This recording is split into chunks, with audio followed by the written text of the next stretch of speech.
At Focus on Liberia, we discuss everything Liberia, from education to politics, arts and culture, entertainment, agriculture, history, religion, family, and technology.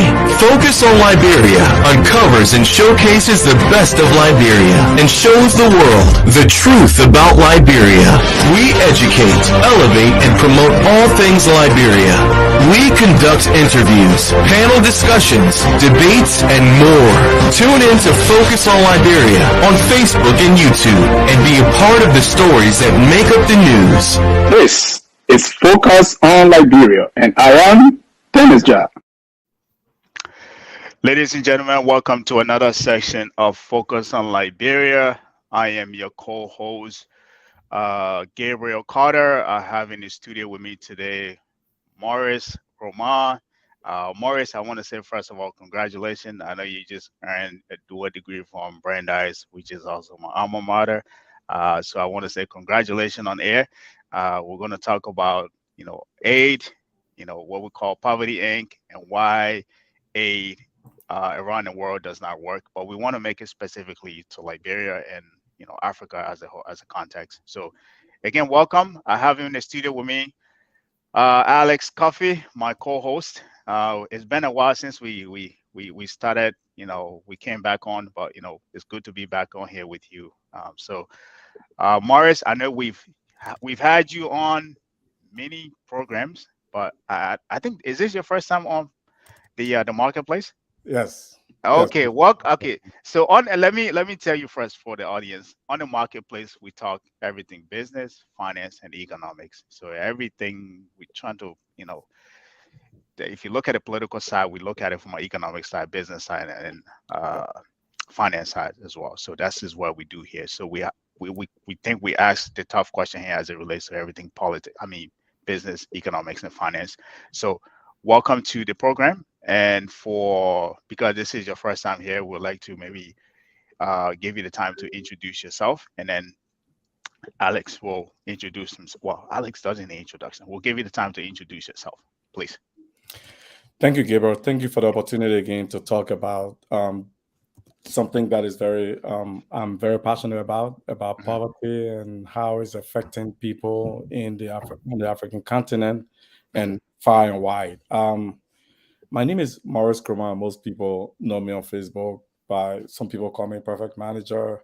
I'm a recent graduate of the Brandeis University with a dual degree in conflict resolution and sustainable international development. I'm not going to go into the jargons of all of what that means, but It's really great to be on here, and I'm eager to talk about this Poverty Inc. and how it's affecting countries like Liberia and other places around the world.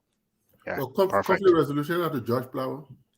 It's kind of thought of, but not to George Plow. It's about how you sustain peace in countries that are poor, but there are a lot of other social issues and how those things are connected to conflict.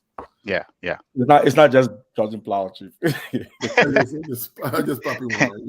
I know. When you go explain it to mom who's in the village, that is shortcut way of seeing it there, Exactly. All right, Alex. Yes, sir. Welcome, Morris. Thank you. It's good to be back, my man. We got to get this rolling. The past few months was tough. From one project to the other. Then the tax season came, the accounting work, and all that stuff. Then I've been doing some travel here and there on some projects, so it's been tough. But we're back. That's life. That's how it is. You got to move with the fluidity of life that comes with it, everything that comes with it. So Morris, again, as I said, welcome to Focus on Liberia on the marketplace specifically. So today we are talking about poverty, but Poverty Inc., or most importantly, aid, the aid organization. If you talk about, the USAID, Oxfam, any other aid organization like the how do you call it, the world, the EU, not the EU, what is it, the other food program, war food programs, and all of those things, right? Yeah. Why they have never worked, why they have never move the needle on poverty, why they've never lifted people out of poverty. We can take all of those aid organizations and put them in one bucket, and then take China and put China in one bucket, right? China was able to lift over 600 million people out of poverty. And these organizations been doing that for I don't know how many years, and they have never been able to achieve that level of success. So today we want to dive into why is that, but most importantly, how these organizations first started out, and then look into how they got to get into this whole perpetuating narrative of trying to alleviate poverty and their whole business model and everything else that surrounds it. So without further ado, I think our first question on here is so Why it hasn't worked, right? why? Yeah. But first, tell us about development aid, right? Yeah. Tell us about development aid Okay. itself. Yeah. Right? So to add to that, I would have loved for Maurice to kind of explain what is aid. This word There AID. you go. Exactly. What That's is a good aid and what are the different segments? I hear we're discussing development aid. So Yeah. and I know there's food aid, there are different aids. Yeah. So Yeah. what is aid and what are the different aids and what are they meant to achieve? Mhm. Thank you. Yeah, and I'm so glad that you guys have really started off this thing with the historical context, because we have to first define what we mean when Right. we talk about aid and how did it even get started in the first place. Mhm. So when we go back into time following World War II, Europe was one of the most affected region of the world after the World War II ended. Most of the infrastructure were destroyed. Most of the men that were involved in the conflict died, and so there was tremendous amount of need to help to redevelop. And we'll talk about what develop means in our own context. But yeah, so to develop, redevelop what Europe was. So the U.S. government at that time, Congress passed what was then called the Marshall Plan. Mhm. And the Marshall Plan was about $15 billion of aid Mhm. that went to Europe to kind of sort of get them back into, developing some of the fundamentals. So get them back into manufacturing and Mhm. things that would create employment opportunity and Mhm. build the infrastructure that were destroyed as a result of the war. Yeah. And so that model really helped. It helped to get Europe to where it is today. Mhm. So that $15 billion, spread all across different European countries, helped them to get them back into development and get the economy going. So, they started to invest in, like I said, manufacturing and other, things that created jobs. Yeah. So now, following that, European countries and what we call the global north, countries that are in the north, Mhm. thought that this model could be used and applied all across different countries that are poor, that Mhm. didn't have the infrastructure, to sort of help them get them into what would create economic growth. And so they started applying those models. Mhm. But what we see now, several years later, they've invested so much money in all these countries in Latin America, in Africa, in Asia, but not too many successful reports have come out of these countries. Mhm. What we see is that the aid infrastructure, whether it's food aid, is infrastructure, is economic, whatever aid category put them in, what we've seen is that aid seem to have the model around the aid that is being provided to these developing countries can Mhm. be characterized as one of charity. Mhm. So there are several factors, and I'll explain that. So one is that these institutions, whether there are two types of aid. One is the Mhm. bilateral, and the other one is the multilateral aid. So Yeah. one, the aid that goes through a third-party institution, and those third-party institutions go into the countries that are recipients of aid and sort of try to implement some of the things that they think that can help the community or the government to improve economics. And then there is one between two governments where, the Liberian government, for example, signed a pact with the US government or the European Union, and they Mhm. give X amount of dollars to the government to help, whether it's budget support or whatever those things are. So those are the two types of aid. Now, the one aspect that I wanted to stress here is the power imbalance between the global northern countries that are providing the aid and those that are receiving the aid.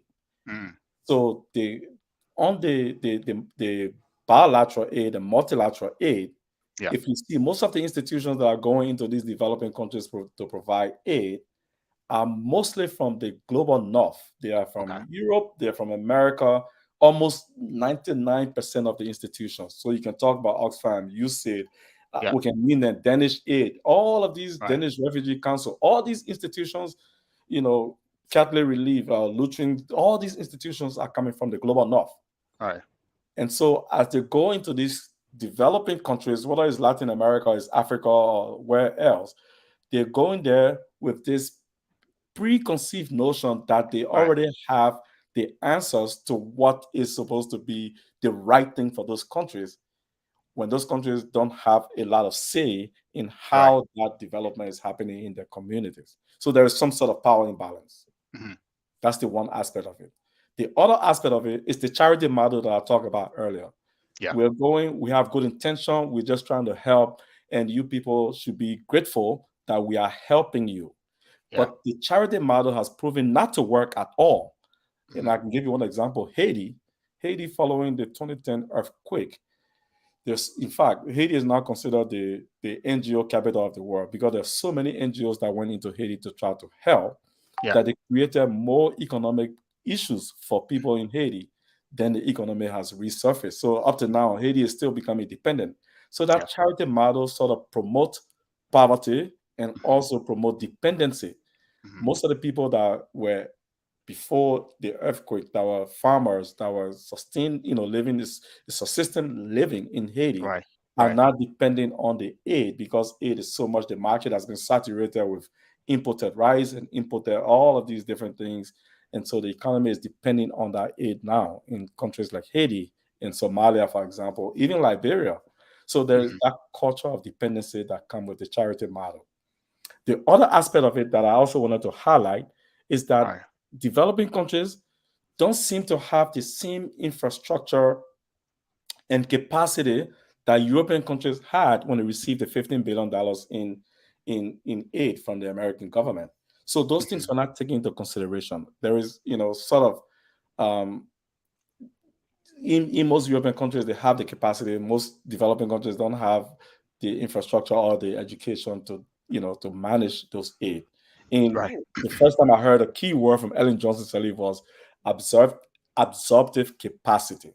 So we have so much money coming into Liberia at some point that we did not have the capacity to actually implement within the given time that those monies are supposed to be implemented. So we can go into, I can go, deep into all of these things to talk about what it means and all that stuff. But just to give you a preface of, what some of the reasons why it has not worked for developing countries. Perfect. Alex, you have any follow-up question? You're muted, Alex. Yeah, I think he delved into that. I mean, without going into too much details, I think he delved into that. But I will suggest that as we go along, when you mention some of these things, then you can expand on it a little bit so that those new phenomena, so that people can get the gist of what you're talking about. Okay.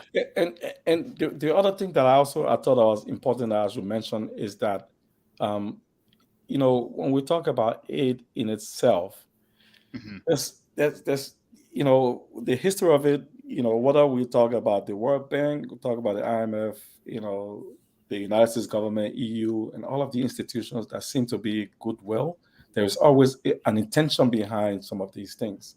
Deliberate intention that some scholars have argued that countries are poor not because they are poor and they don't have the capacity to get developed.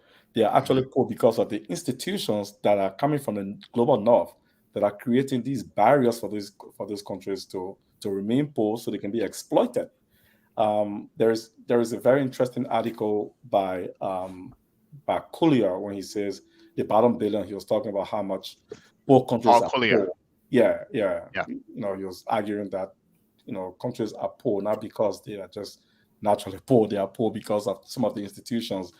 If World Bank, for example, say we want to give Liberia, for example, we want to give you $50 million. The only way we can give you $50 million is to set up a new government institution or a public sector institution that can manage certain things that are not within the quote unquote African values.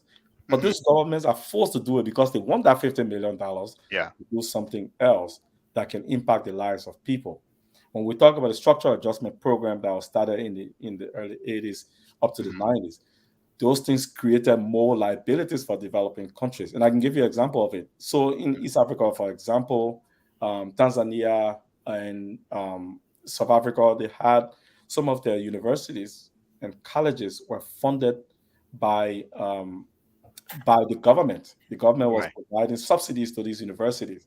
When the Mhm. structural adjustment program was initiated by the IMF demanded that those institutions become privatized because they should leave the government. Government shouldn't subsidize them. They should be private institutions that Mhm. private institutions should run because it would create opportunity in the private sector.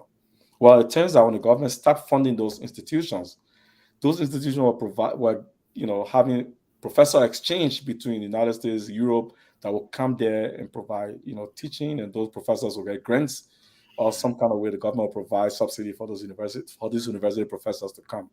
Once Mhm. the structural adjustment program started, those professors couldn't come anymore because the private universities now couldn't afford to have that kind of exchange between high level professors and teach at those universities. So it sort of Mhm. decreased the value that those universities were providing for the students that were living in those regions of the world.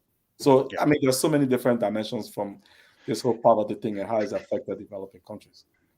Now, do you, before we get into the, before I ask you, this is just a follow-up.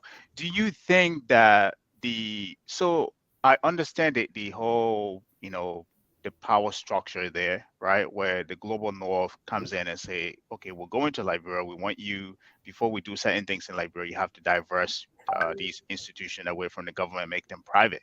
But do you think Liberia itself, let's say I'm just using Liberia as a okay, Liberia as a hypothetical example. I know you use the East Africa example, right? Yeah. Let's bring it back to East Africa. Do you think these countries actually assess to say, hey, this is the value we're providing to these educational institution, that if we diverse them away from the government just because we want to accept this aid, do you think they have done that level? Do you think they go into doing that level of analysis in terms of understanding the impact, the long-term impact that will have on those private institutions and how it might affect the government? Because I think sometimes I think what the point that I'm trying to get here to is that I think sometimes we do this blindly, or those countries do it blindly, like you said, just for the sake of money. Or do we have some responsibility as the global South, which we are now, right? In terms of how we look at aid, how we're supposed to be looking at aid, um, instead of just trying to put the blame on global North, you know, because it come with money in hand. That's a good question. I mean, we can talk about some of the reason why they are. You know, there is a power imbalance. So Right. even if for example Tanzania or Liberia say, well, we're not going to subscribe to this structural adjustment program because we feel it's going to have a negative impact on us as a people, so we're not going to subscribe to it. Correct. Technically, because so many African countries have joined the structural adjustment program, You you will have to. be alienating yourself from the whole global structure of Right. whatever that aspect of it is. Uh-huh. So you have to be very careful because now it makes you one unpopular in your country politically, Hmm. that it may create more opposition against your government. Hmm. Two, it may even make you unpopular with the global powers, the ones that Yeah. are Yeah. sometimes called the shot. So Yeah. you have to be extremely careful. So even if you disagree sometimes, because of the power imbalance between the poor people and the quote unquote rich people, Hmm. it forces you to go into that kind of agreement, and Hmm. not just necessarily because of the money. I'm sure all of us can relate to some of the things that are happening in our countries where even if we disagree, sometimes we're forced to accept some of the things that are happening locally with people. For example, it seemed like the U.S. ambassador, when he says something about corruption in Liberia, the whole country go outside down, everybody yelling and screaming, "Oh yeah, the ambassador said it. The U.S. government taking this thing serious." But when the local Liberian, Alice Cuffy or myself says it, it's like, "Oh, your way, man, your Yeah. opposition, it's all make noise."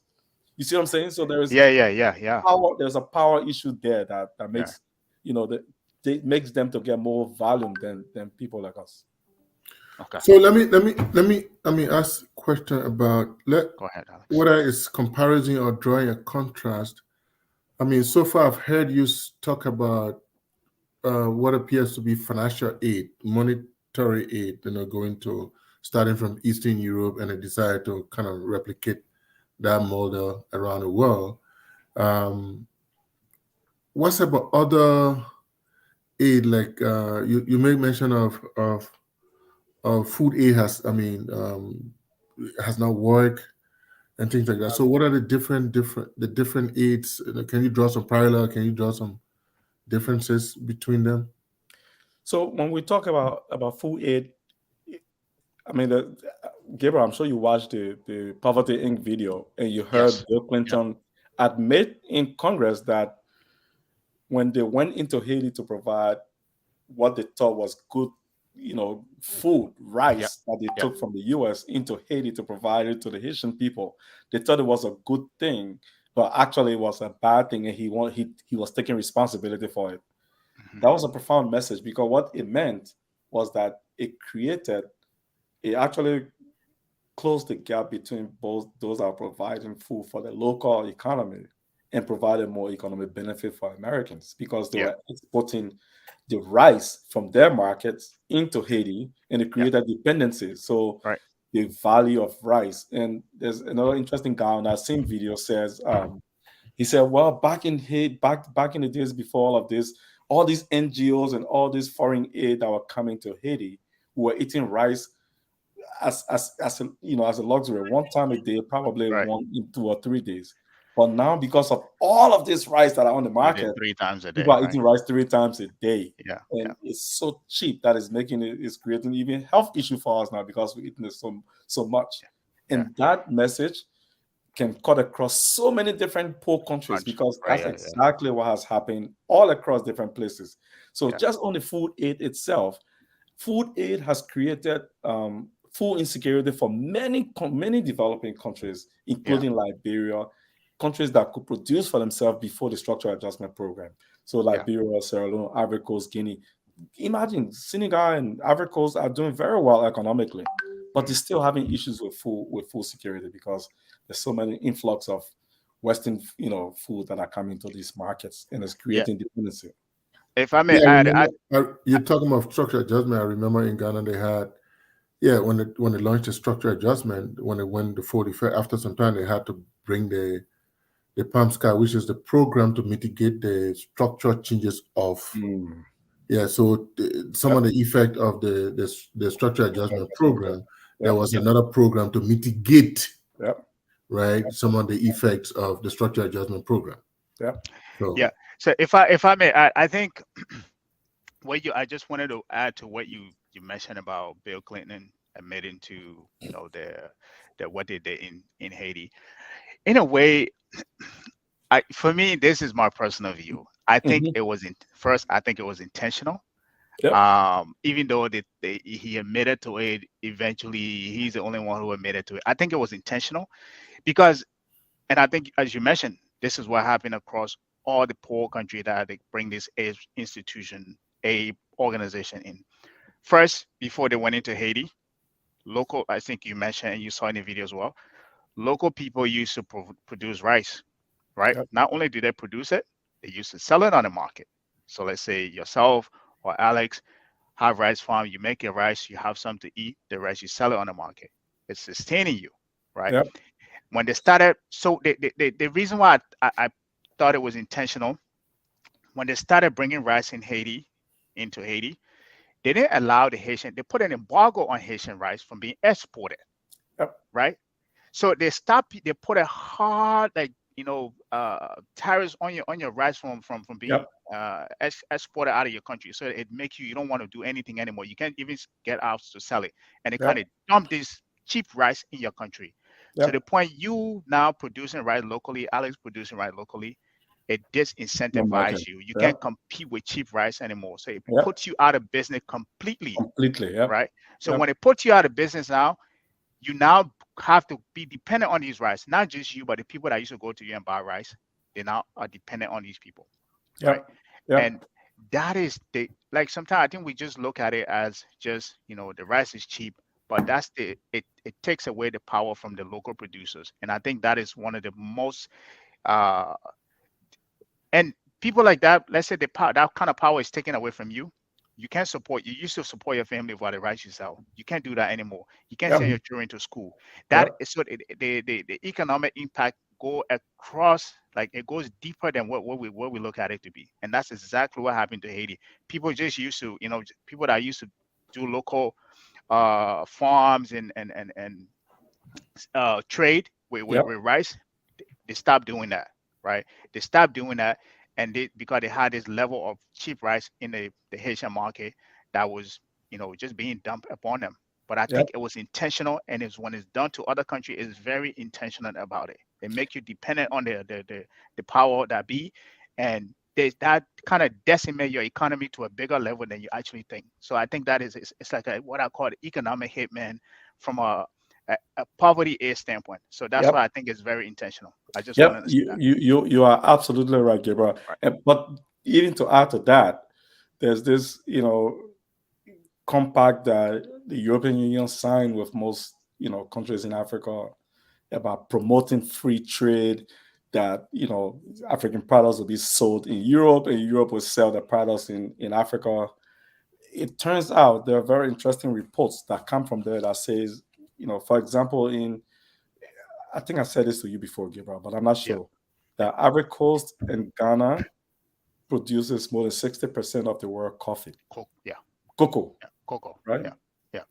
Two countries in Africa, two countries in West Africa produce more than 60% of the global coffee. But Hmm. somehow those countries cannot determine the price of cocoa on the world market. Hmm. Even though they talk about all of this free trade. So yeah, they can ship all of these cocoa to the market and they can figure out the price. And when you ask the Europeans, why is it that Ivory Coast and Ghana don't have a say in the price of cocoa on the market? They say, well, they can only produce the land that produces the cocoa, but they have to Yeah. bring it to Europe to refine it and Yeah. turn it into something else. And that's where, so most countries in Africa and other places in Latin America are net export countries. All they do is just produce the raw material and ship it to Europe. But the value that is on those, whether it's gold, diamond, cocoa, whatever you want to call it, all of Hmm. those things are determined in Europe. The prices are determined in Europe, even though Europeans are not the ones that are producing it. The other thing that I want to say is that in Ghana, Ghana was shipping plantain to Europe, Yeah. and the Europeans stopped the plantain shipment to Europe because they said, according to them, they wanted the plantain to be a certain size, they wanted it to be a certain color, they wanted it to be a certain length before it can be shipped to Europe market. Otherwise, they cannot ship it.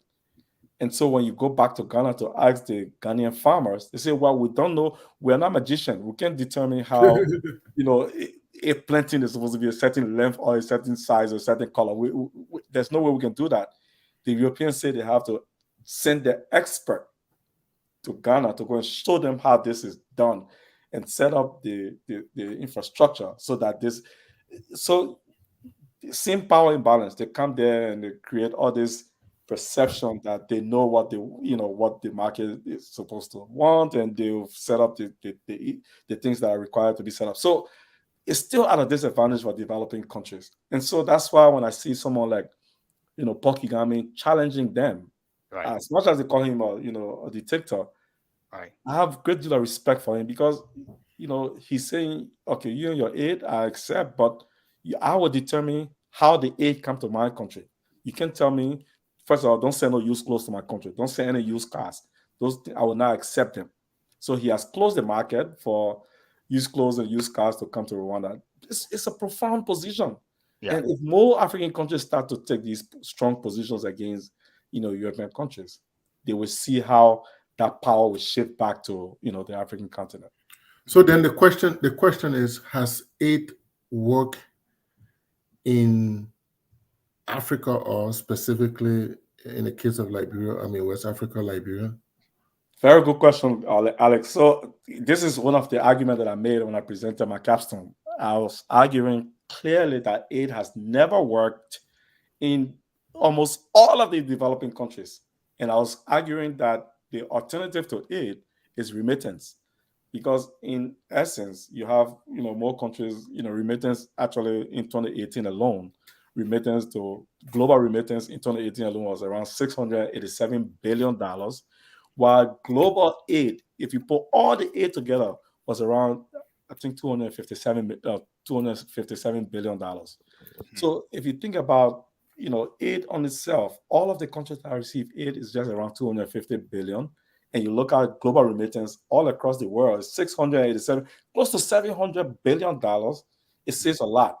And I took just 3 countries, same profile, Liberia, Somalia, Haiti, to sort of, broaden the comparison to say, okay, these 3 countries have experienced conflict, they have experienced disasters, and they are very poor countries. Yeah. And their remittance alone to those 3 countries, I broke them down to show how in Haiti, for example, remittance has gone up to $3 billion in Haiti alone. In Somalia, it's around 2.5 billion. And in Liberia, we are getting very close to $1 billion just in remittance alone. Yeah. So, but if you look at, foreign aid in those countries, whatever the aid is, once they are foreign aid, if you categorize them, those countries' foreign aid is way, way below 50% of the remittance that have gone to those countries. So in essence, it has not worked. It has not developed any country that we can point to say this country is developed because of the aid that that they've received. Besides Europe after the Second World War, we can't see any country that we can point to say this is the net impact of aid on those countries. But remittance seem to be making some impact. People receive remittance, they sustain themselves, they build private schools, they build private clinics, and those things, even though it bring, some kind of revenue back to them, but it's helping the economy in a way because that family or families around the community benefit directly or indirectly from remittance. So I was going to ask you about the remittance part, but let's go back to the aid. You say aid versus remittance, but I'll come that so you can. But let's go back to the aid. Why did financial aid to European countries after the war worked, and why it is not working in developing countries and countries in West Africa, specifically Liberia? Why? What is the difference? What is the imbalance there? What did they do that we're not doing? Pretty much. All right. I mean, I pointed to some of it when I was speaking first that the structures are not the same. There is a lack of local ownership and participation. The global north, when they provide the aid to these developing countries, they sort of dictate how the aid should be implemented. So there's no ownership from the locals when it comes to aid. There are obviously external factors and global challenges. Sometimes the people providing aid could do it just based on their political interest or whatever interest they have in that particular society. They would do it, and sometimes even dictators, they will give dictators aid, even though they know that the governance structure is not. It's not. So let me hold you there and take you to Europe. Okay. What specifically was that aid for that was replicated? I mean, of course, they took that model and tried to replicate it to other countries, other developing countries. But let's be specific in Europe. Why? What was the aid meant for? I know you talk about it, but now that we're doing the comparison, what was the aid meant for, and why did it work? So in Europe, after the war, it was structures were broken down, and maybe they were building roads, they were building this. And why did it work? Was it because the people who were providing the aid demanded certain things, or they sent experts, quote unquote experts, or it was the local people? What happened? So it's a combination of all of what you just talked about. One, they had the capacity to to stream, they have the flexibility and the capacity to determine how that aid is implemented in each of those Eastern European countries. In our case, it's not the case. They had what we call the absorptive capacity. They had the knowledge. We don't have that knowledge. Mhm. So European and Americans determine how our aid is implemented, and not them. But also, they focus their aid depending on the country. Some of them were focused on hard issues like roads and infrastructure, like industrialization. They wanted to build factories that will create jobs, and those people will pay taxes, and that taxes will come in return. If you tell the World Bank or IMF right now that you want to build a factory using aid money, 10 out of 10 times you will not get it. They will not give you money to build any factory in your country, right? They will say, well, we can build a dam, for example, provide electricity. In the case of Liberia, the World Bank, provided some support to us when we were building the Mount Cuffy Dam. But how much of that dam has created economic, opportunities for Liberians? To some extent, they have provided some sort of security, has helped, provide access to electricity, but not much on the economic side of it, because the power that is coming out of the dam is so small and it's so inconsistent that it cannot do much for Liberia. You see what I'm saying, right? But if you look at in the case of Europe, they were building huge infrastructure that created so much opportunity for the Europeans. So then, why has aid not worked in Liberia? Let's be specific with Liberia. For the case of Liberia, there's so many different factors. We are a post-conflict country. The capacity is not there.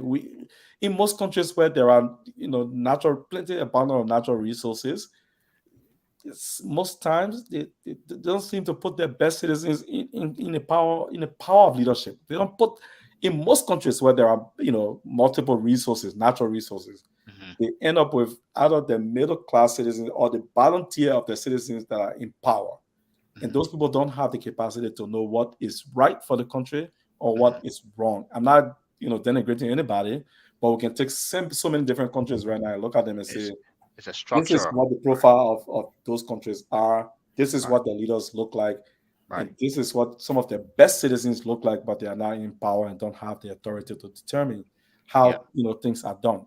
So it's just the way it is. That's the reason why it has not worked, because Alex, and I know that during the EJS administration, there were times that aid money came to the country, and those aid money were diverted to personal use and not the interest of the country. So both our, national legislature and our, quote unquote ministers and political individuals have their own personal political interests that are tied to some of these aid, and how that aid is distributed all across different segments of the Liberian society. So it's not just that the structure from Europe and America are influencing the aid, but even the people that are making the determination of how that aid is distributed in the country also have a say, and those sometimes have particular, negative effect on the country as a whole. So will you say that to a greater extent we are responsible for the fact that aid is not working in our country? Partially, I would say partially, yes.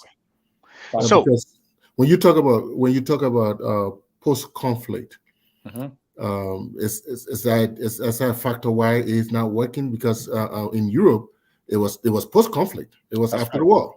Yeah. And then there was an opportunity for them to rebuild their country. All right. So it was provided. And then in Liberia, after the war, there was an opportunity that all the roads were broken down and everything else was broken down. There's an opportunity to now rebuild the country. But let me having said that, let me look at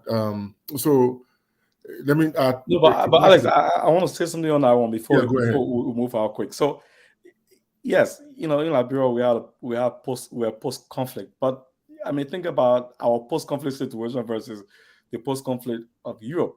Our post-conflict did not get the result that we. So you see, every time we have Liberians comparing Liberia and Rwanda, and I say to them, we are not the same, because we still have not dealt with what caused the conflict in Liberia. We still have, up till today, we have not dealt with it yet. And it's demonstrated in all of the things that we've done politically, economically, socially. Did Rwanda deal with this? Absolutely, absolutely. In Rwanda, you cannot ask someone what is their The ethnicity. tribe. Yeah. If you ask that question in Rwanda, you go to jail for 15 years. I know that, but the question I'm asking you is, have they dealt with it in what format? So the ways that they've been able to deal with it is to eliminate some of the things that cause the conflict. One of the major reasons they went to conflict is ethnic conflict. It was an ethnic conflict between two major groups, right? Mm-hmm. And so one group was calling the other group dogs, another one calling this all these denigrating things and using. So they've been able to come back together and say, okay, the fact that one of the reasons we fought each other is because of conflict, because of ethnicity. Let's not bring this ethnic thing anymore to our national identity. We are one Rwandan people. So don't ask this man what his ethnicity is. So, but then why are you saying we can't compare? Because it seems as though in Liberia, it's a failure on our part as Liberian to do what Rwandans did. Exactly. That's what he said now. That's my point. Because we haven't done that. We haven't done that. Right. We have not done that. And the TRC that's supposed to do that is packaged somewhere. Nobody's addressing that. That's why he said some of that also is that some of the people that actually were heavily involved in the conflict are still the power brokers of the state. They stay within the corridors of power. But because we made mistakes that put them in the power. So, that's why you said we can't compare. That's the reason why we can't compare them. We don't have we went to peace accord and we drew up a peace agreement that brought everybody back to the table. That's right. Instead of implementing the fact that somebody who took part in the war is not supposed to go power for 30 years, we did not implement that. Yep. We just decided to recess all that, recess the constitution, and move on. Yep. And hope that let's just move on. Let's just move on. Don't be back on. Right. And that's the reason why we are where we are right now. And now today we're calling for World Crown Code. And it's not going to happen. I can tell you it's not going to happen. As long as those people are within the corridors of power, there will always be barriers and bottlenecks that will be created. Right. So that takes me, Maurice, that takes me to capacity. And that's the part that kind of, I take a seat back when people say, oh, there's no capacity, especially in Liberia. What do you mean by capacity? He just said it, though. No, you will say it again. No. Let me say what he said, and then maybe he'll add to it, right? He said, no, because I think he answered the question. Go ahead, Gabriel. He said that if you look at a country structure, right, usually the people that have the ability to solve the country's problem are not put in power. Are usually the people that talk a lot and those who have no clue. Right? Those are the people they put in from. It's a structure done by design. But if you're somebody from the outside looking in, you can say that those people in power do not represent what that country is supposed to be. Right? So if those people that are not capable are put in power, they can't execute anything. They cannot. Right? I think that is the fundamental thing that he said. But I will allow him to expand on that. No, but before he expands, right? Before you expand, let me address what you're saying. A lot of the times, the understanding of lack of capacity is embedded in the fact that we know book. We have people that are not experienced to do the job. Like after the war, they say when the capable is not available, the available is capable. Yeah, right. So it's like people who have no claim to fame. Or like one of my friends would say, who don't have track record of performing in a specific function or leading organization. So we put round square peg in round holes and like that. So, but what I'm saying, most of the time, these things, when we say lack of capacity, it means that we don't have that capacity that I just described. But Gabriel, you are saying something different. You are saying something else. Putting the right people or voting in the right people at the right places or hiring the right people in the right positions. That's what you're talking about. So what I was saying is that doesn't mean the people who are capable are not there. They're there, but those who are put in power are put in there by design because you can control the person who doesn't understand, right? So you put them there by design, not because that country doesn't have the skill set or the people that are capable of executing, of elevating our country to a different level. They're there, but you just don't do that because they know better. They will want better for the country. So you put people in there who you can unquote control like puppet to do what you want them to do. So that I think that's how I understand it to be. But He's but here, but so he can also but expand on also that. but and I want to expand on that also. Right. When I said post-conflict and all this, thing about elected people, Alex, if you look at the profile of Liberia from the conflict, we spent 14 years fighting. So the whole structure of the state broke down. And so people became extremely poor.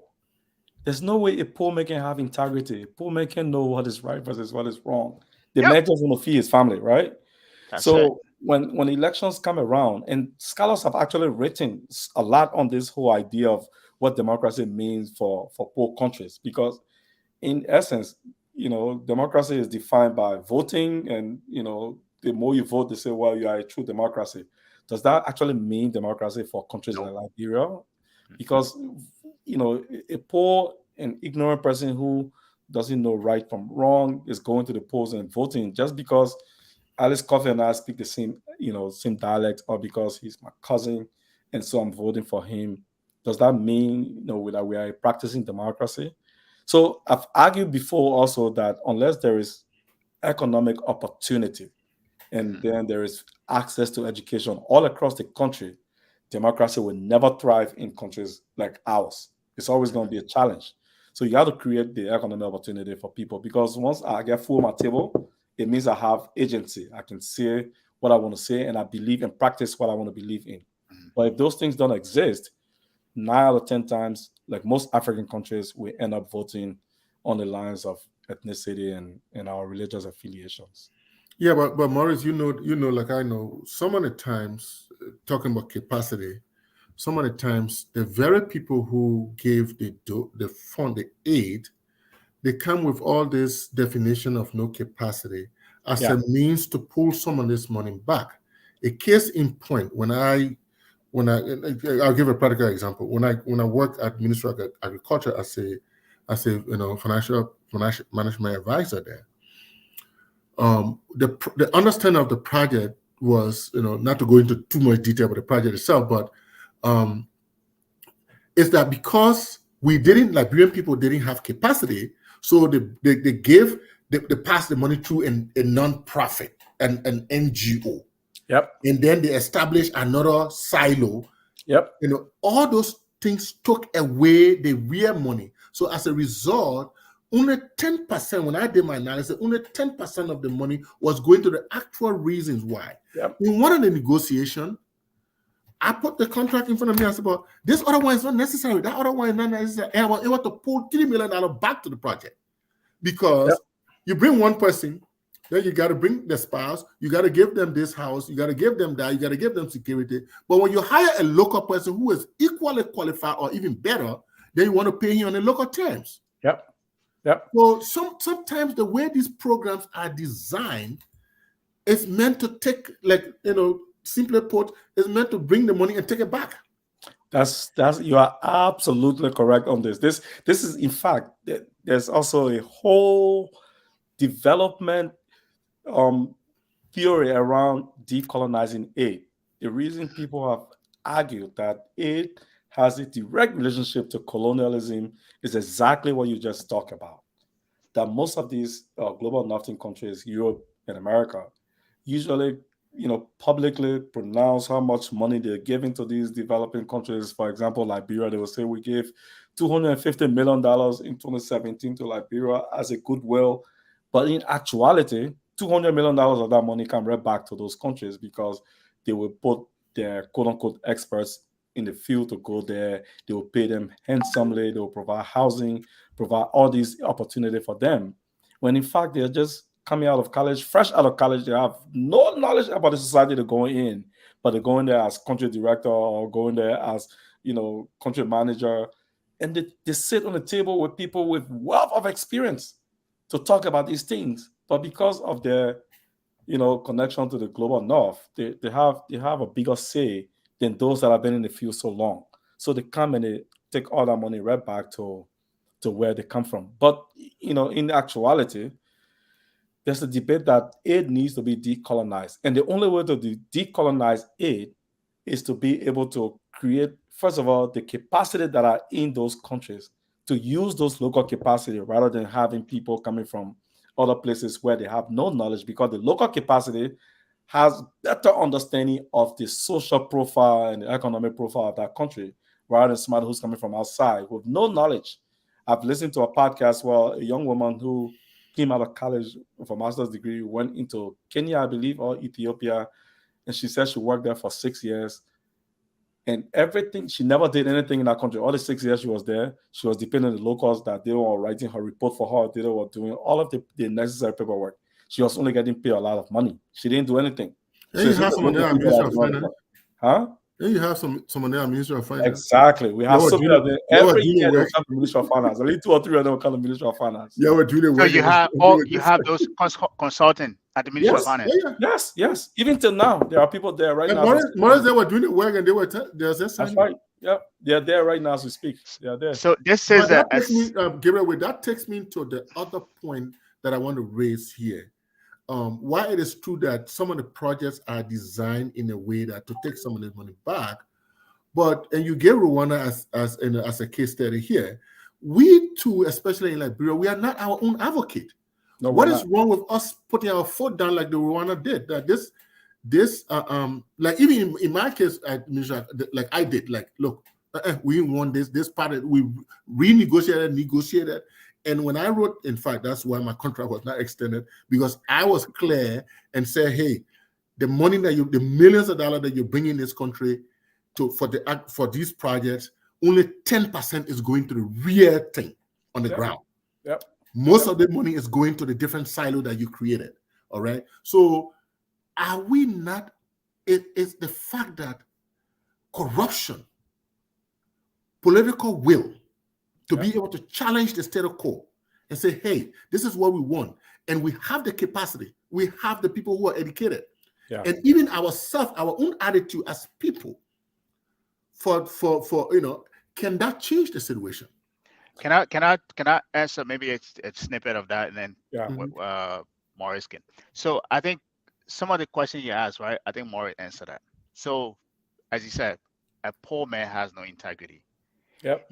Let's say you could be a president, you could have that will and say, this is what we're going to do. But you could entrust Maurice over, let's say, the Minister of Finance to carry on those things. But if you're not paying Maurice enough, he will circumvent that decision that you made.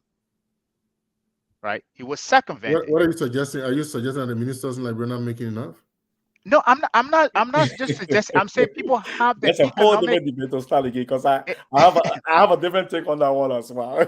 Right? They have, what do you call it? I'm not trying to accuse anybody here, but if you're not paying enough to sustain yourself, there's a high likelihood that if somebody come and say, we're not talking about sweepers and drivers and clerks that are calling the shots. That we're talking about assistant minister, we're talking about deputy minister, we're talking about head of organizations that are calling the shots. Same thing goes for that. You can be paying. It goes to the same level of corruption. You can be paying somebody high money enough. If they feel that money you're paying them is not enough, or they can make more money, they will circumvent the decision you make. Right? They will circumvent that and be able. I can come now and convince this. That is beside the point that they are paid relatively well. I think to pay public officials, it has to be within the economic condition of the country, economic profile of the country. If a minister in Liberia makes $5,000, to me, it's a lot of money.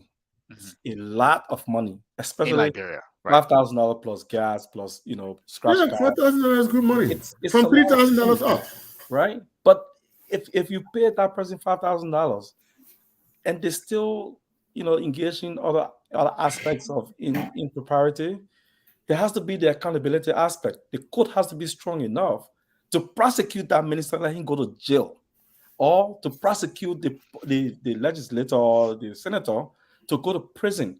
The reason Liberia is having the issues they're having is because we don't have the accountability part. We don't have it correctly done yet. We're still protecting public. But that has to be done by the champion, who is the head of the country. I agree with that. I agree with that. The vision comes from up. I agree with that 100%. To hold your ministers accountable and your people accountable, it has to come from the head. Yep. So do you guys think now that because of that lack of structure within the entire, from the president down to the ministers, down to the civil servant worker, the aid organization see that and they're able to exploit that. Yes, 100%. Yes. So the aid organization have recognized the capacity gap within the governance structure of countries like Liberia. To be honest with you, there are countries in Africa that are doing well that don't have resources. Small Gambia is trying. I'm not saying they're perfect. Gambia don't have a lot of resources, but the biggest export is peanuts, right? Mm-hmm.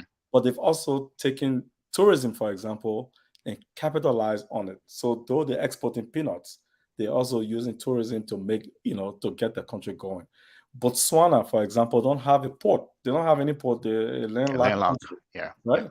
But they've done so well. They are enviable. Rwanda is getting off the ground. Rwanda is building one of the largest airport on the African continent. They've bought, $2 billion. They've gotten the Arabs to buy into that philosophy. The Arabs have bought 40% share in that. So certainly, the economy will kick off because now that the Arabs are on board. Well, they say Arabs are supposed to give us some money. Huh? They say Arabs are supposed to give us some money. They gave us dates to break our fast. Okay, let us this wrong, man. That's true. I'm not lying. That's true. I saw it. I saw it. They gave us dates. Won't continue our dates. What we're gonna do with this? I mean, for heaven's sake. But that's what happens when you don't have the right people in place, right? They come and say, okay, don't worry, we'll give you $1 million. We'll get excited when we hear $1 million. But in actuality, Paul Kagame has used the global competition between these global powers to exploit it. Yeah. He goes to China and says, I can't make any commitment, but you have to demonstrate goodwill here. Then I will see what I can do. Comes to America, does the same thing. Go to Europe and do the same thing. So he get all of these different people, all Arabs, everybody interested in Rwanda now. How can Arsenal, as a football team, wear a jersey that has Rwanda written on it? But other African countries don't see that as an excellent example for them to follow. If our president in any African country, I'll be going to Rwanda right now and talk to Kagame and say, Mama, how are you doing this? How are you doing it? To learn from you how you doing your it. brains. Right. During our time, Cuffy, we went to Rwanda, spent about 2 weeks there. And, we had a chance to talk to some of the civil servants in the government. We talked to one director and he asked the guy, why is, Kigali the cleanest city in Africa? And the guy was like, it's because of the locals, the local community member. If you go to any small community and ask them who's responsible for the cleanliness of this community, they're not going to point to Paul Kagame. They're not going to point to the minister. They will point to that community leader because that community leader is the one that is charged, that is actually helping that community to remain clean. And we've triggered that all across different communities. And so that's why you see the way it is. People in the communities don't even know me as director. And I was impressed with the guy answered that. So accountability from the grassroots level is actually triggered all the way down because Kagame has led and he allowed other people at the bottom to do what they have to do in this aspect. Okay. So I know we've been talking for almost an hour. So I have another question that has to do with why this whole narrative of aid or the whole structure of aid as it is has been perpetuated. So I want us to dive into the Millennium Development Goal. First, what is it? Millennium Development Goal. And then we'll go into the Sustainable Development Goal, how they were able to perpetuate and they continue to perpetuate this whole narrative of aid or structure of aid that continue to exist around, the world. But let's take a 1 minute break, and then when I come back, we'll dive into that. Okay. Okay.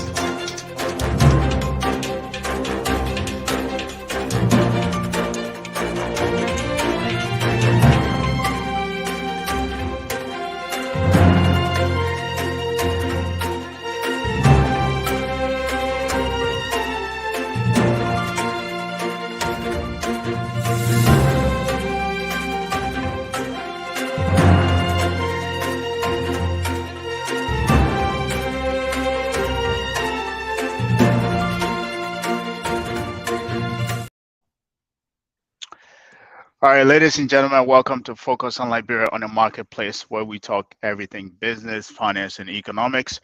We have been talking about Poverty Inc. and why aid does not work in, around the world. The structure of aid as it is has not worked, and it doesn't work in any country that it was implemented or it is currently being implemented.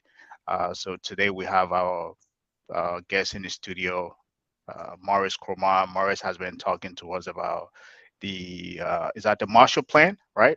Yes, We yes. talk about the Marshall Plan. He talked about the aid structure and why aid hasn't worked. And he's given us some in depth in terms of analysis, which I think he's based his thesis on as well. His capstone is how you call it, Yep, right? yep, yep. So today we're talking to Morris Kromah, and with the second part of this show, we want to go into, as I said before we went on break, I want us to look at, so if you look at the sustainable development, not sustainable development goal, the The millennial Millennium Development. development goal Yeah, first, right? yeah, yeah. They're initially, right, they wanted to reduce poverty, right?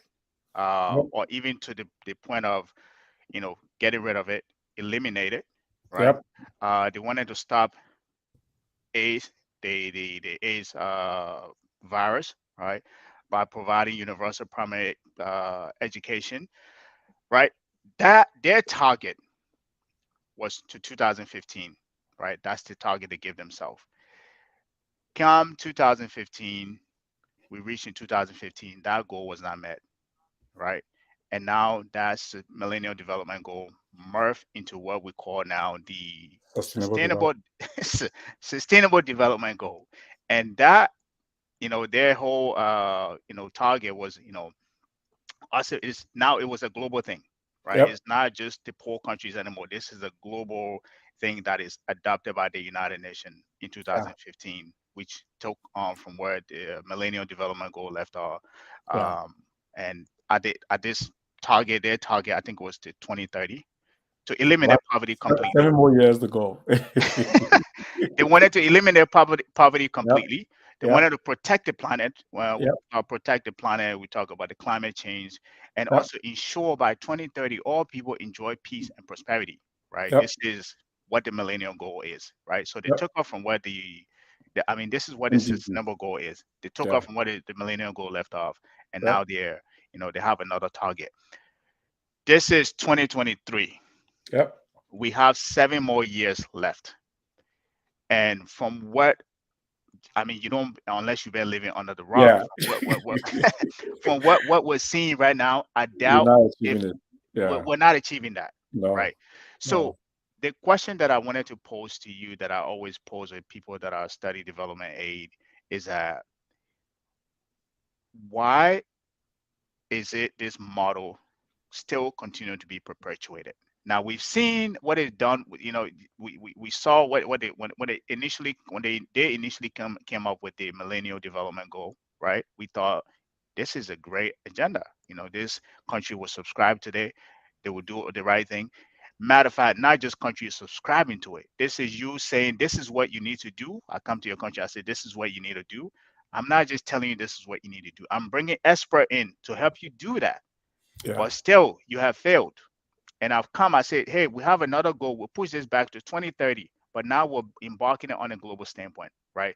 Yep. Why do you think countries that are failing to achieve those goals haven't spoken up about these things, you know, or if they haven't spoken out, they haven't really said, we've seen this.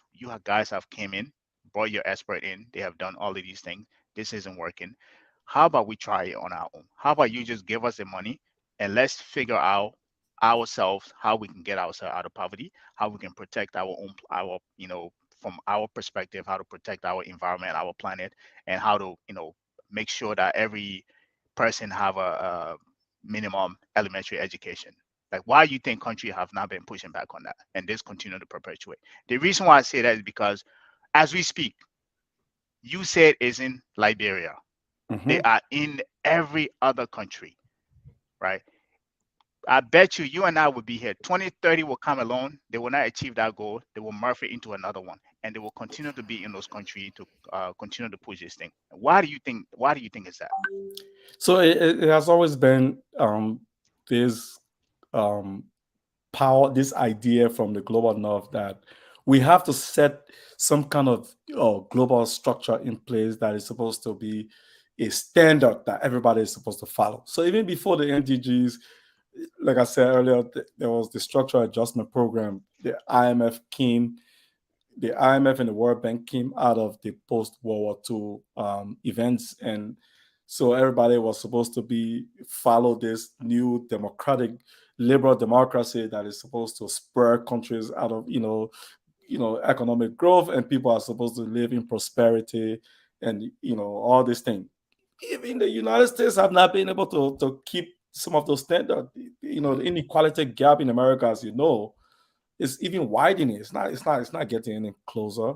The Yeah. US have not been able to deal with its homelessness. There is still, massive issue of homelessness all across the United States. There is still more than 11 million people that still don't have access to healthcare in America. You see what I'm saying? But when you stand from one side of the aisle and just look down and say, "Oh, look at those people in Africa. They are savages. They still cannot put themselves together. They still have not been able to figure out this, democratic process. And so Right. let's put something in place that all of them can follow." So they started off with this structural adjustment program. And the idea of the structural adjustment program was the one size fit all. Let's just, ensure that, the private sector is supposed to expand. Let's open the market up so that people, whether you are in Europe, you are in anywhere, you can come into the market and compete equally for access, to make profit. And this is a democratic value. And because the structural adjustment program clearly did not work, the Millennium Development Goal was started off. The MDG started. They try with that again, using the same philosophy, one size fit all. There was financing issue. They realized that countries like Liberia and countries like South Africa they're not the same. They're Mhm. both of them in Africa, but they're not the same. Kenya and Sierra Leone are not the same countries. Their populations are different, their economies are different, their governance structure are different. So there's no way you can actually look at these things and say, let's do something about it Yeah. using a one philosophy. It's not going to work. So then, they started, well, if this is the case, then let's bring a team of people together that represent all the different aspects of the world to set up a system that we can actually fight this poverty and HIV and AIDS and save the planet for the future. And, very elaborate plan. We'll Yeah. call it the Sustainable Development Goals. President Salif played a very key role in it, as most of you already know. Yeah. 7 more years for the Sustainable Development Goal to come to an end. We still have, poverty and disease. We still have conflict spread all around the world. Yeah. Um, Even in countries like, China has not been able to deal with some of its internal issues with, religious minorities and all these. So you have these, countries that ignore some of the inequality issues and some of the social justice issues in the country Mhm. and look at poorer countries and say, you people, we need to help you people to fix your problem. Mhm. That is what we call in development the savior, Severe savior complex. mentality. We are Right. supposed to help you because we want to save you, we want to, civilize you. And so they use this concept, impose it on us. And unfortunately, our leaders get excited about it and they jump on it and say, this is an opportunity for more money to come to my country. So I'm on this thing here. Right. And in reality, there are, negative effects of it. It takes away from our identity. It ignores some of the culture and traditional values that we have on the African continent. Um, and in the long run, it makes us. There's a very interesting book that is done by a scholar called Mahmoud Mamdani. It's Mhm. called Neither Settlers Nor Slaves. Mhm. So it put us in this, conflict of whether we are, the you know settlers or whether we are natives. Okay, so Native. neither Right. settlers Right. nor Right. natives. Not So native. we get conflicted with our identity, and I think Yeah. that's where we are with this whole global framework. But they have not worked, and they're not going to work because one, you know, the global north is putting itself in a position of we can provide the financing. Yeah. And so when you start to talk about how I will put all this money in, and in reality, you don't put the money in that is supposed to be able to get the country off to development start. And what does development mean in itself? That's a whole different conversation That to is have. that is my next question here, and I will share this slide as a follow up, right? Yeah, So hopefully, I don't know if you guys can see the screen I here. see it. Yeah, Okay, so I think it's kind of cut off here, so I will read it. It yeah, says the Sustainable Development Goal, right, which is SDG, yeah, can only be realized with strong global partnership and cooperation. yep, Official development assistance remains yep. steady but below target That's at right. 147 billion in 2017, right? Yep, That was at 2017 level, right? yep, And I yep, think you kind of touched on that a little bit in terms of the the money being put in, yep, right? yep. Um, do you think if the poor country, as you want to call it now, these countries that's supposed to be beneficiary of it, right?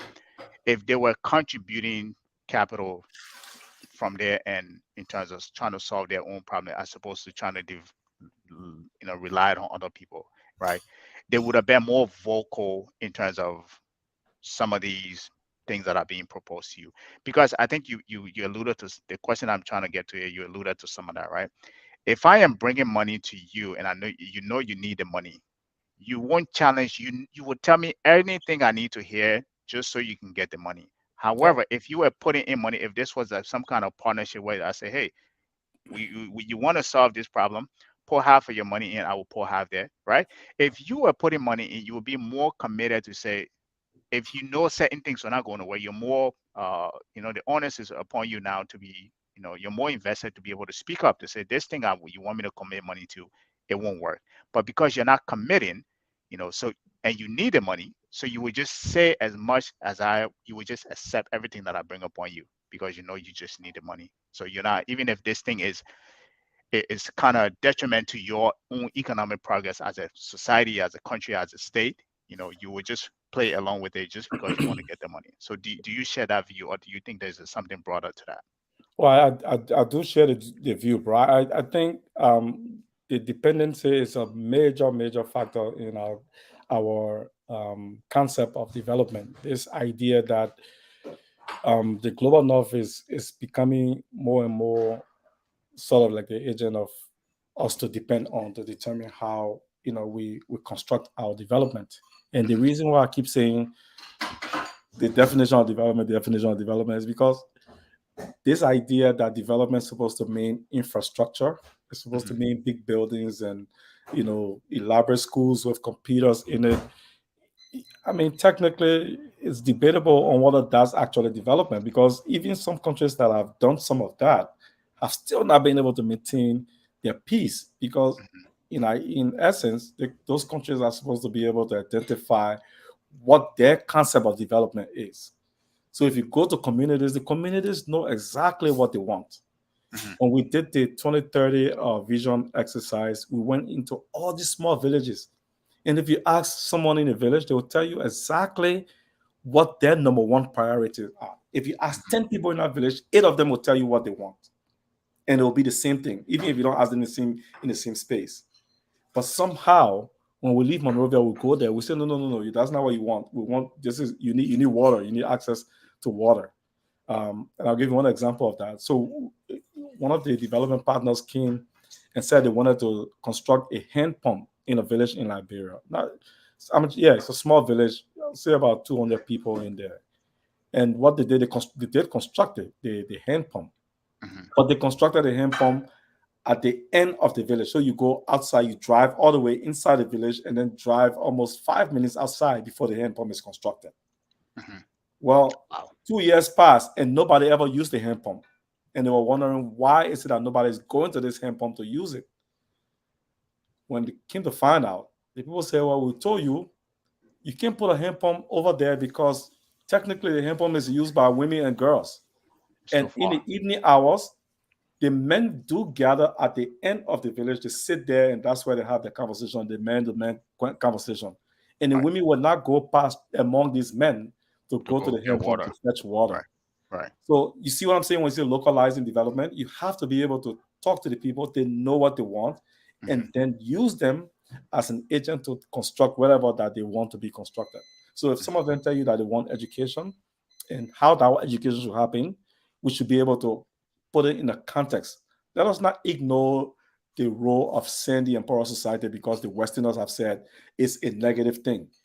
Because in actuality, they've actually those institutions have helped to make some men, make them independent of themselves, show you how to hunt, how to be independent. But the only thing that come out of that whole thing is female genital mutilation. Okay, Yeah. if it's a health issue, then yeah, we can eliminate that. But the institution of the Power and Sandy can still exist because it teaches people some sort of independence, right? Yeah, So self-sufficiency. in the development concept, those institutions are extremely important on how we construct it. But somehow, when you structure these sustainable international development or millennial development goals, it seemed like everything that is done in our African context are bad, and we're supposed to adapt what the Western concept of development is. I don't know if that makes sense, but No, that's yeah, I think that is exactly the kind of question answer that I was looking for as to, because I think we rely on what do you call this, a institution that we don't say what we need, right? And I think, as you rightly pointed out, which we do in our country itself, when we go to these villages, instead of saying what do these people in the village need, we don't do that. We don't listen to them. We just say, yeah, hey, we're coming in from Morovia or from the president said or whatever yeah, administration.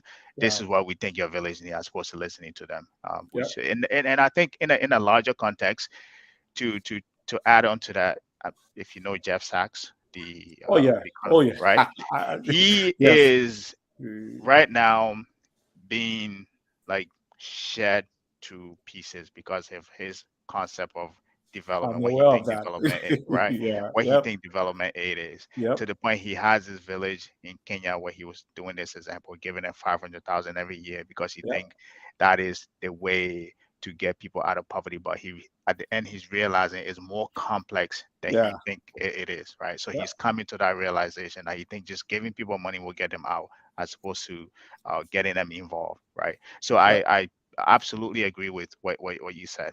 Um, Yeah, yeah, yeah. Larry, Jeffrey Sachs is been grilled so bad. I feel sorry for him. There's yeah, so many development people now saying, "We told you from the beginning this thing is not going to work," and yeah, you thought, this idea of just throwing money at these people are going to get mhm, them out of poverty.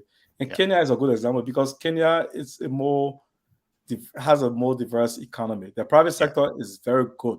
yeah, You have people that are trading from their farm mhm. all the way to the market that don't get to leave the farm. They can use their money, mobile money platform Mobile to money, do yeah, all the trade and put the products on the truck, and the truck will deliver it to wherever it's supposed to go. So all along without, the value chain, people are making money. But yeah, in essence, yeah, he was totally wrong, and that's the Western concept of development that has been challenged significantly. yeah.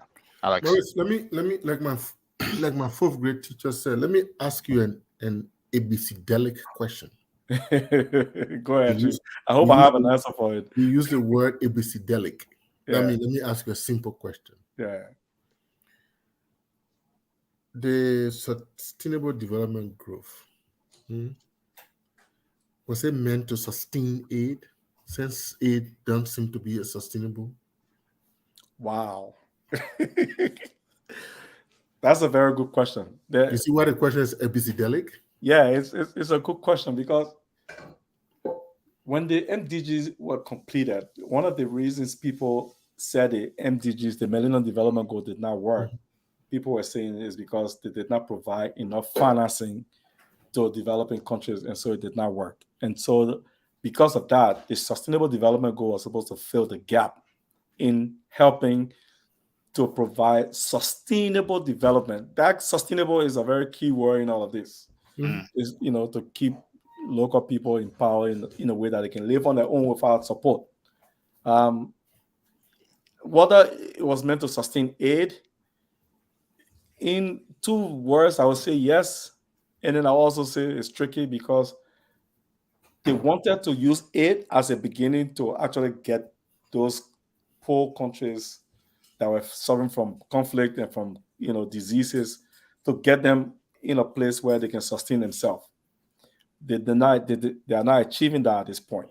So yes, it to me is a influence, power and influence thing, but it has not been able to achieve what it actually meant to be. So SDGs was meant to help sustain people, but it hasn't. The earth is still, we're still at a very detrimental aspect of saving the environment, because the environment has been destroyed significantly by global powers. So they argue that Westerners, Europe and America, built all these huge, industrialized areas that pollute the earth. But somehow they are asking African countries and Latin American countries not to build dams or build factories, because the emission will destroy the earth. And meanwhile, But if you look at Ghana, Ghana is trying to build its third dam, and the European Union and America, oh, no, no, no, no, no, no, no, you can't do that. You're destroy, you're destroying it. But in a small town in Massachusetts, you can count more than 15, 20 dams that are all across different rivers all around, providing all this, electricity all around. And you're not doing anything to provide alternatives. Gabriel era there. I mean, him and saying is era, what I'm talking about. So, so there's no alternative. You're not providing alternative. You actually, the city working on it. We haven't seen it yet. We want to see that alternative energy being done, and no dam on the river. Then you talk to African countries, they will say, yeah, we accept that. But as long as you don't doing that, then don't tell us, because electricity is important. Besides the economic aspect of it, it creates opportunity for children to be able to sit in the neck in the street light and read a lesson and read. Yeah. It's actually a good thing, right? But they say we can do it in Africa because we'll be destroying the earth. But you have so much of it in our backyard, we're benefiting from it, and other people can benefit in Africa. And that's the hypocrisy of the West. That is another topic on the whole climate change. That the whole is another power structure in the whole climate change. That with this whole COP26, COP27, and as COP28 is coming up, I think in Marrakesh in Morocco in November, right? There's a whole power structure, just as it is in the A organization, that continues, right? We, as you said, I think you alluded to some of that. I don't want to go on a tangent too much here, right? The most of the pollution that is being done right now is being done by the European country, right? Like the plane, the factories, right? The type of ships that are on the water putting out all these carbon monoxide.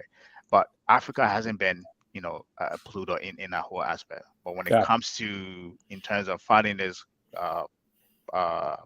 climate change in the quest to get to net zero by 2030 as well. Yeah, 2030, right? There is so much burden that they want Africa to carry as a continent, right? Even though they haven't really been the polluter. So some of the countries in Africa has been speaking up, say, hey, if we haven't been the polluter, and you are raising all this money for people to adapt to climate change, we should be getting that.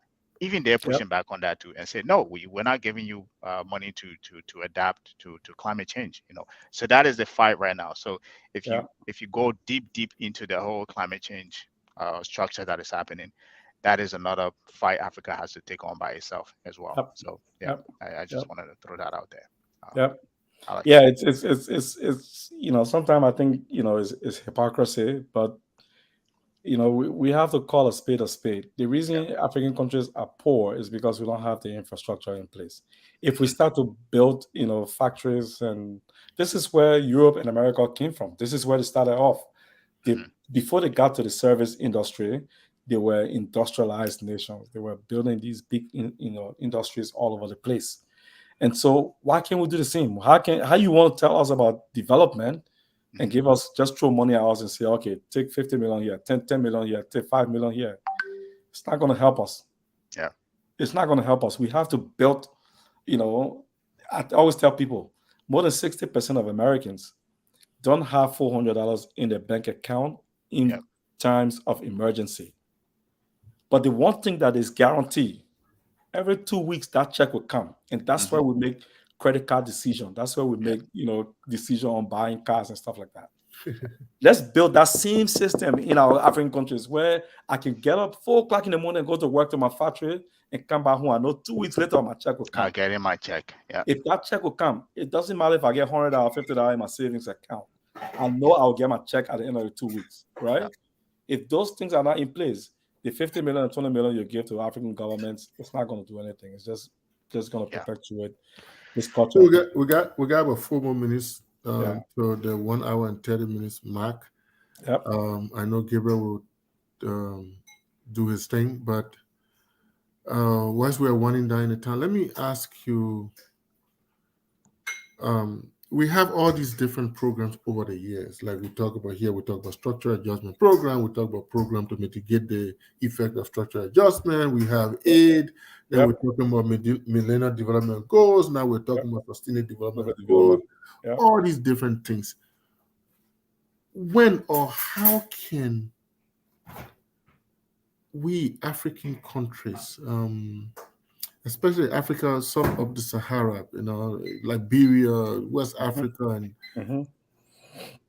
what can we do differently to make sure that in the context of getting aid is sustainable, right? I say this because I was in Liberia, part of some of the programs that were meant to, like the GMAP program, that was meant to temporarily put systems and stuff in place, transfer knowledge to people, and those things that were set up will remain. We saw even road development during the initial stages between 2006 and 2012 and ongoing. We saw different. You saw how Moria was impassable from 9th Street to City Hall. Yep. All those things were put in place. So all the different reforms that were done in different aspects, all the different things that were put in place. But 5-6 years down the line, we saw almost everything crumbling down, and then even up to present, we are left much to be desired. Yeah. So how can we sustain aid? Is it because are we not sustaining aid because of our nature, because of corruption, and because we don't have the kind of leadership to lead, us into this direction? Therefore, we don't have the governance structure. When I mean governance structure, I mean the proper people appointed and by extension, the proper people elected. What is going on? So, Alex, how can we sustain this stuff? I think aid in of itself is not a good model for economic development. Aid, when all of us sit and think about the word aid, we think about charity, we think about free money, we think about free. Exactly. So because we think about it as free, we don't seem to put any premium or importance on that contribution that is coming in. The African Union, in my opinion, still, is in a very strategic position to actually. I mean, Maurice, I'm not cutting you off, but let me add that even besides aid, there are monies we get from loans that we pay, and we do the same thing with aid in addition to aid. Because some of the monies that we get are grants and loans.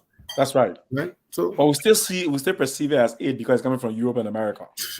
That's what even though it's loan. Even though it's loan, we still American people they will cancel it in the future. That's the concept that we have about anything that is coming from outside and coming to our country. We say that money it will get canceled because Ellen did it in 2003. They cancel all the money, so they'll cancel it again. Let's just use it. But the point I'm making here is that we are endowed. We are a rich country with natural resources. If we manage our resources well, we should be okay. Every child, every parent should be able to put food on the table just based on the resources that we have. Our governments are not able to fight for the cause of the Liberian people. What if the Liberian government, for example, says, moving forward, nobody will import water in this country in Liberia anymore? Will not allow you to import water because there are local water manufacturing companies that are owned by Liberians. And so we must protect that water industry. If you're a hotel, you own by Lebanese, you own by Chinese, you buy Liberian water. And if you don't buy Liberian water, you're not importing any water in this country. I promise you, in 2 or 3 years, you'll see water millionaires in Liberia. We started that. I debated that thing in finance ministry for so long. And people will say, oh, you can only increase the tax on it. No. Don't increase tax on it. We started that. There was the water company in Ghana's way, and then other Liberians were following suit. But then we didn't sustain that. And the Nigerians that were getting into the water business, I know, there was a Nigerian guy who was involved in the water business. You still have to be able to protect Liberian water company because you want that local market to flourish, and it's owned by Liberians. We can spread that even with tissue. There was a tissue factory in Liberia. Why are supermarkets still importing tissue? Why can we protect that Liberian business that is operating in Liberia, that is, producing tissue? That's the only way we can. We don't need the foreign aid. I swear, Alex, we don't need foreign aid. All we need to do is institutionalize structures that will protect Liberians' interests. And once you start having 1 or 2 Liberians in the private sector, they will expand their business, they will create more employment opportunities, and people will be able to get, some kind of pay at the end of the month that they can live on and be okay. They're not going to be rich, but they're going to people to live okay. Then we can even start dictating terms today. Exactly. All the hotels and all these different places, restaurants all over the place, just protect Liberian businesses. That's all you need to do, protect Liberian businesses. What is wrong with Commerce Minister saying if you are importing anything, I know rice is a difficult conversation, is a political commodity. But okay, for example, perfect example, the gas business in Liberia now. Liberian gas stations owners are doing very well. That one give or take, they're doing extremely well because that business has been, reserved for them, even though there are some other foreigners in the market. But Liberian business that are in the gas business, they're doing okay. Let's do the same thing all across different aspects of the Liberian market, and we'll be okay. I'm not a big fan of, the foreign aid thing.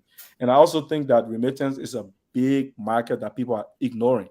If the government say, well, if, Liberians in the US and America, if you come together, group of 20, group of 30, and you're able to raise $15-20 million and invest in this thing, we'll give you this incentive, we'll give you that incentive. See if Liberians will not do that. Or we have to be deliberate in our actions to protect Liberians and their interests. Which, I honestly believe that's the only way we can get off the ground. If not, we'll continue to depend on aid, and the aid will only make government officials rich and make all of us, stay at the winds of their own calling. And so therefore, because they're getting rich, that's why they're perpetuating. That's correct. And like I was saying, that the African Union also is in a very strategic position to help Africa. But the African Union is depending on the European Union to operate. It's the European Union that give them money to operate. Funding. Yeah. How can you be the African Union, for heaven's sake, and depending on European Union to fund your operations?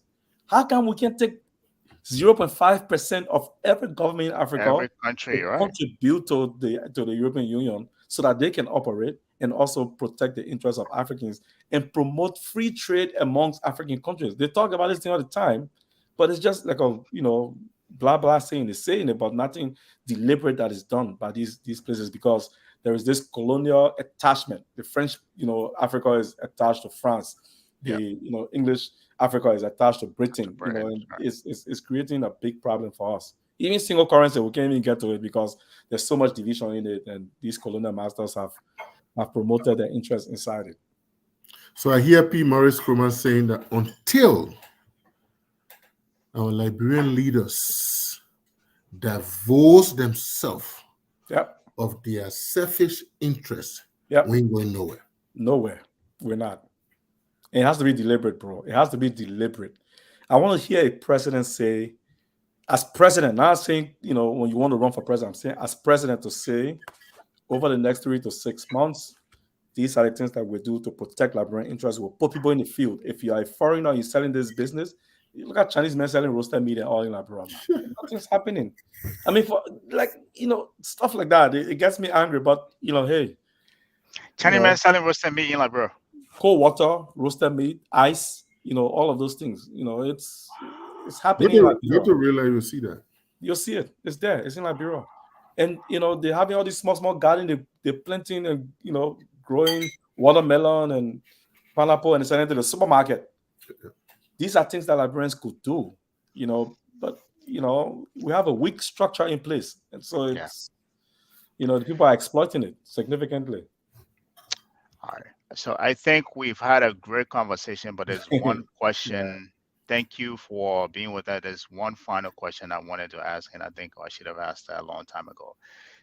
We've talked, I think, in the whole deliberation, you've kind of touched on piece by piece a little bit, but I wanted you to maybe sum it up in one take, and then we'll go to the closing uh, comment. Um, with the current structure, what do you think the solution, either from an Africa standpoint or from, uh, you can narrow it down to a Liberia standpoint. What do you think? Since let's make this Liberia. What do you think Liberia can do to, you know, get out of the claws of these aid organization and be able to thrive? Or what do you think Africa can do to, remove itself from this kind of, what I call it economic structure hitman that they carried out through this aid organization and be able to come out of there and be able to thrive by itself? So I think what I'm looking for here is that from a solution standpoint, what would you recommend? I think one of the things is for the governments, most governments in Africa to begin to think about the way African governments operate. Mhm. Most of our public officials see public office as a means of, enriching themselves and Mhm. creating wealth rather than public service. Public service is supposed to be a patriotic duty to give back to society. Mhm. The one way I see the Liberian government can do something about not being aid dependent is Mhm. to expand the private sector. It's not going to take 1 or 2 years. It's going to take a while. But Mhm. expanding that private sector means creating incentives to protect Liberian businesses. Because when Liberians are becoming wealthy, that money is not going anywhere. It's going to stay within the economy. And as it stays within the economy, somehow that economy will grow. Nima County has shown to be a perfect example of that. Some of Mhm. the young people in Nima County have built hotels and they are doing very well with their lives just Mhm. because they built, hotels, and most of the conferences and, meetings that are happening in Nima, people live in those hotels. Yeah. It's happening in Bon County as well. It's happening in Grand Bassa County. Mhm. Let's take that example and start spreading it across. Let the government Mhm. be deliberate about, okay, if you build a hotel in Riverside County, for the first 5 years after building a hotel, we'll give you tax free. You Yeah. don't have to pay any tax, to government, or for the Right. first 10 years, whatever it is. But it Right. has to be a certain standard of hotel. Yeah. You know, if stuff like that, you have to be deliberate in the way that you include people in the private sector. Because Right. once the hotel is constructed, it means somebody has to work in the hotel, somebody has to work in that hotel restaurant, somebody has to make up the bed, somebody got to clean the floor. Yeah. That's how you create Jobs. the employment for people to Right. work, right? Right. Right. And so once the people, whatever time, because the same thing the people give us grant and they give us loan, they tell you don't have to pay anything for the next 10 years. In our mind, we keep thinking 10 years is far, but after 10 years, you start paying the interest on the loan and start paying the loan back. Right. But if we tell our private sector people, build this, and in 10 years, you don't have to pay anything to the government. After 10 years, when that person starts to pay their taxes back to the state can see some kind of, domestic revenue mobilization scheme that Right. can help to promote, private sector development.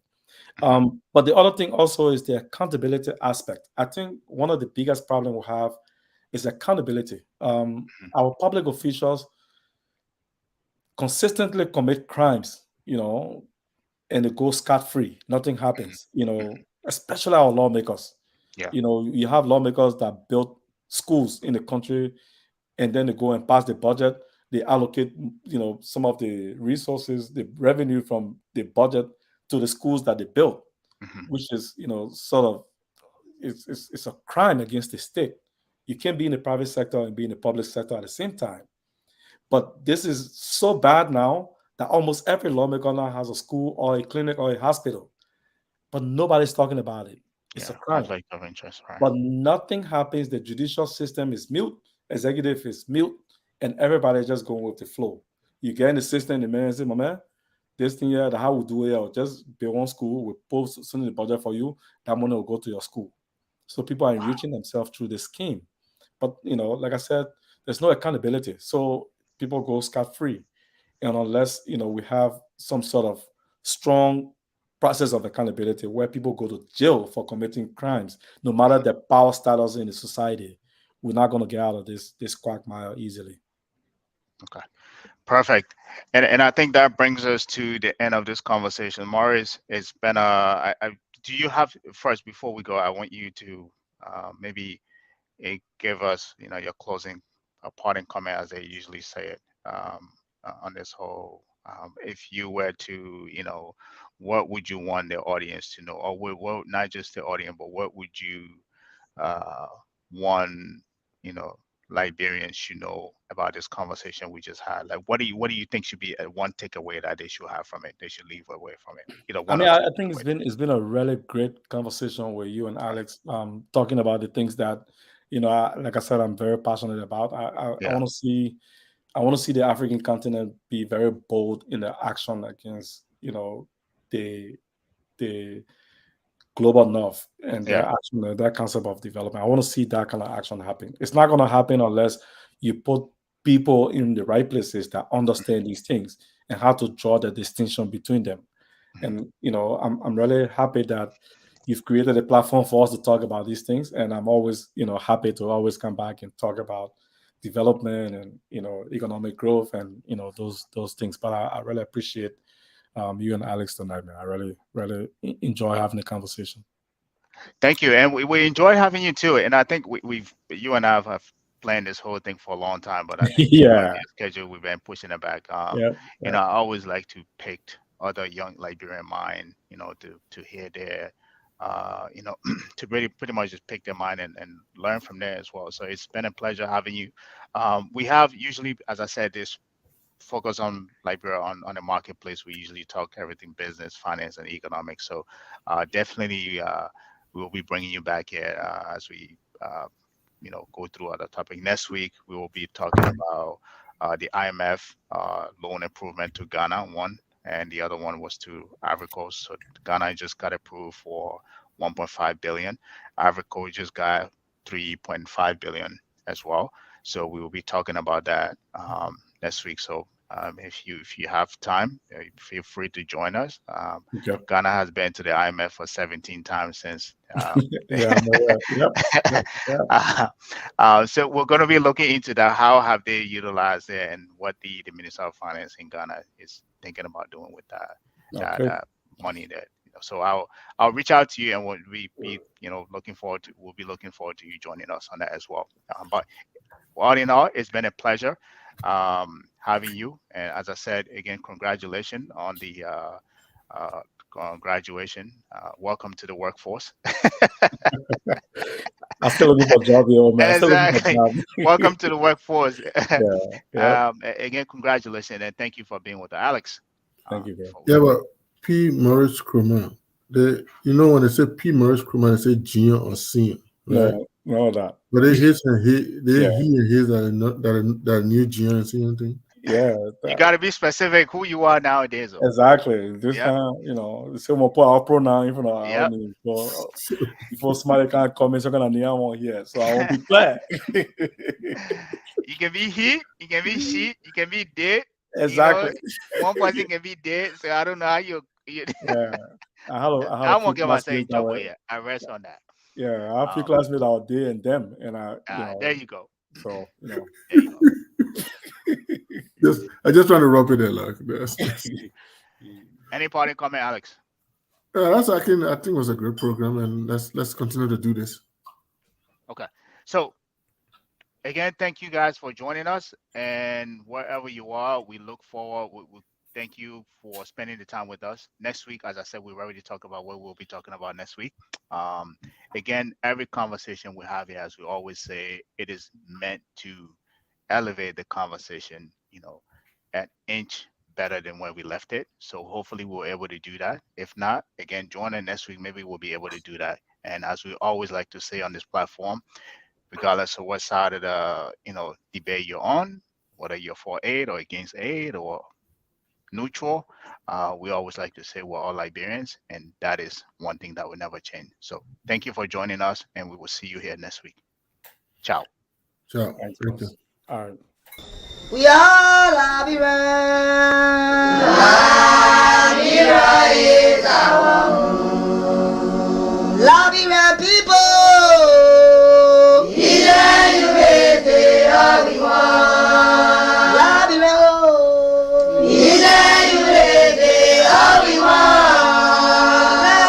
Labira.